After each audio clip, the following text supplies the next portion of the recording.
শাহ নিয়ামতুল্লাহ কাশ্মীরি রহমতুল্লাহ আলাইহির একটা কিতাব থেকে, তার ভবিষ্যৎবাণী এই কিতাব থেকে আমি জানতে পারি যে এই মালহামা বা এই যে যুদ্ধর আগ মুহূর্তে এই পৃথিবীর অবস্থা এমন হবে যে এই জমিনে এমন অবস্থা থাকবে, এই জমিনে এমন পরিমাণে রক্ত থাকবে যে মানুষের এই টাকনুজিরা পর্যন্ত রক্তে ভিজা থাকবে।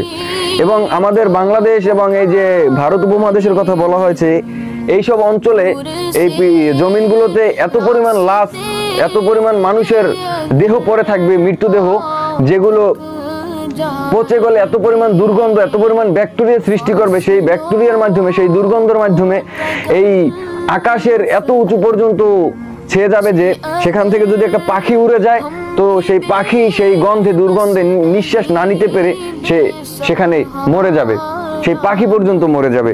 এবং যমুনা মেঘনা নদীর কথা বলা হয়েছে, সেগুলো রক্তে লাল হয়ে যাবে।